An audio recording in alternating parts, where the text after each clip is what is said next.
নমস্কার বন্ধুরা, রাধার লাইফস্টাইল ব্লগে আপনাদের সবাইকে স্বাগত। আশা করি আপনারা ভালো আছেন। আজ আমি করছি মাছের মাথা দিয়ে সোনা মুগ ডালের রেসিপি। এই ডালের রেসিপিটা আপনারা একদম অনুষ্ঠান বাড়ির মতন খুব সহজেই বানিয়ে নিতে পারেন ঘরোয়া পদ্ধতিতে। তার জন্য আমি এখানে সোনা মুগ ডাল নিয়ে নিয়েছি। ডালটাকে আমি ভালো করে শুকনো খোলায় ড্রাই রোস্ট করে নেব।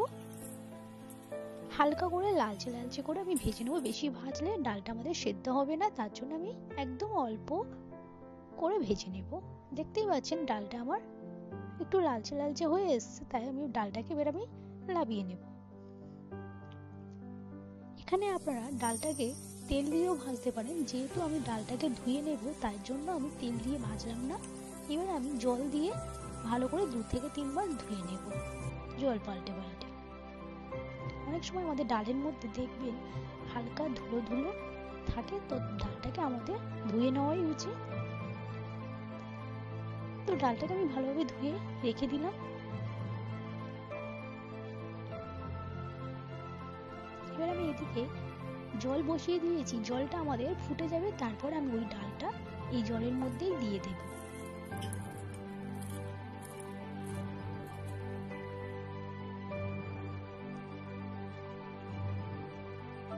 অবশ্যই চেষ্টা করবেন জলটা ফুটে যাওয়ার পরেই ডালটা দেওয়ার, তাহলে আপনাদের ডালটা সেদ্ধ হতে সুবিধা হবে। অনেক সময় নাহলে ডাল সেদ্ধ হয় না। তো ডালটা ভালোভাবে সেদ্ধ হওয়ার আগে দেখবেন এরকম ডালের মধ্যে ফেনা ফেনা উঠবে, তো এটাকে আমরা তুলে ফেলে দেব। এতে আপনাদের ডালের কালার খুব সুন্দর হবে, আর এতে ডালটা টেস্টও ভালো হবে। এটা যদি থাকে আপনাদের ডালটা কালো কালার হয়ে যাবে।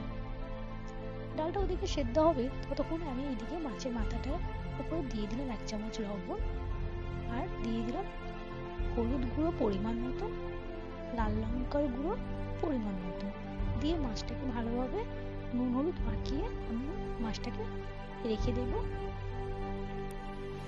এদিকে আমি কড়াই বসিয়ে দিয়েছি, কড়াইয়ের মধ্যে দিয়ে দিলাম পরিমাণ মতন সর্ষের তেল।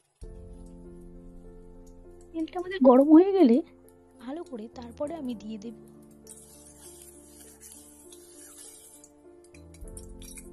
একটু নাড়াচাড়া করে নিলাম।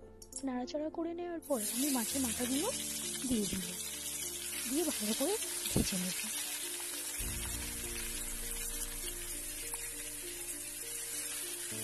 এক পিঠ হয়ে গেছে একটু, এবার আমি আর এক পিঠ উল্টে দেব, দিয়ে ভালো করে লাল লাল করে 2 পিঠই ভেজে নেব।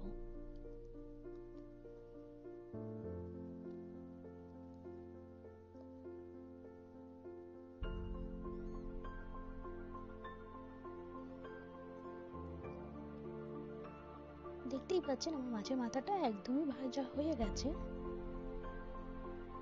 এবার আমি এটাকে তুলে রেখে দেব।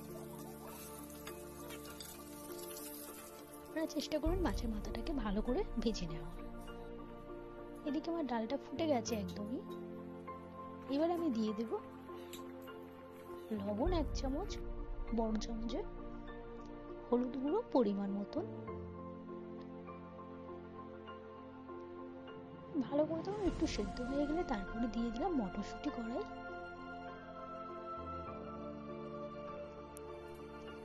দিয়ে একটু ডাল ঘাটা দিয়ে ঘেটে নেব। বেশি ঘাটার দরকার নেই, এটা হালকা আস্তে আস্তেই থাকে। তো এবার আমার ডালটা সেদ্ধ হয়ে গেছে, আমি এটাকে সরিয়ে রাখবো। ওই মাছ ভাজার তেলের মধ্যেই আমি দিয়ে দেব লবঙ্গ, দারচিনি, শুকনো লঙ্কা, ছোট এলাচ এবং 3টে তেজপাতা দিয়ে মশলাটাকে আমি একটু ভালো করে ভেজে নেব, যতক্ষণ না আমাদের মশলা থেকে সুন্দর একটি ফ্লেভার বেরিয়ে যায়। এবার মশলাটাকে ভালোভাবে ভেজে নেওয়ার পরে আমি দিয়ে দেব আদা, রসুন এবং পেঁয়াজ বেটে রেখেছিলাম, সেটাকে আমি দিয়ে দেব।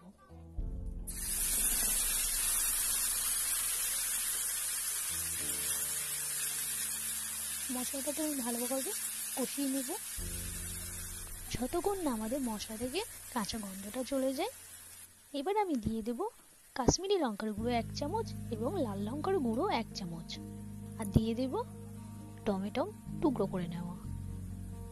টমেটোটাকে দিয়ে ভালোভাবে আমি মশলার সাথে এই মশলাগুলো মিশিয়ে নেব। আমাদের মশলা থেকে তেল ছেড়ে দিয়েছে, এই অবস্থায় আমি দিয়ে দিলাম 1 চামচ জিরে গুঁড়ো, দিয়ে মশলাটাকে আমি আরেকটু ভালো করে কষিয়ে নেব।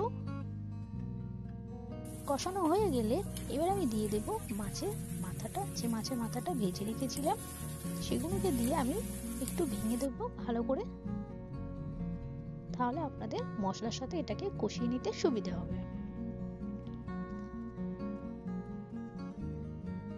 ভালো করে মাছের মাথাগুলো ভেঙে দিলাম, দিয়ে আমি একটু কিছুক্ষণ কষিয়ে নেব। ভালো করে কষানো হয়ে গেলে এবার আমরা দিয়ে দেব সেদ্ধ করে রাখা ডাল। ডালটাকে দিয়ে একটু ভালো করে মিশিয়ে নেব মশলার সাথে। এবার আমি দিয়ে দেব 1 চামচ চিনি। অবশ্যই চিনি আপনাদেরকে দিতে হবে, এতে আপনাদের ডালের টেস্ট খুব সুন্দর হবে। আর দিয়ে দিলাম গরম মশলার গুঁড়ো 1 চামচ, দিয়ে এটাকে ভালোভাবে মিশিয়ে নেব। আমার এই রেসিপিটি একদমই কমপ্লিট হয়ে গেছে, একটু ফুটিয়ে নিয়ে আমি নামিয়ে নেব। আমার এই রেসিপিটি যদি আপনাদের ভালো লেগে থাকে অবশ্যই আমার চ্যানেলটিকে সাবস্ক্রাইব করে দেবেন, পাশে থাকা বেল আইকনটি অন করে দেবেন, এতে আমার চ্যানেলে নতুন কোনো ভিডিও আসলে আপনাদের কাছে নোটিফিকেশন চলে যাবে। ভালো লাগলে অবশ্যই লাইক কমেন্ট শেয়ার করতে একদমই ভুলবেন না।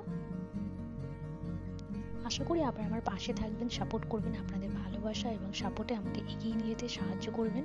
আপনাদের মূল্যবান সময় দিয়ে আমার এই ভিডিওটি দেখার জন্য অনেক অনেক ধন্যবাদ। ততক্ষণে আপনারা আপনাদের খেয়াল রাখবেন।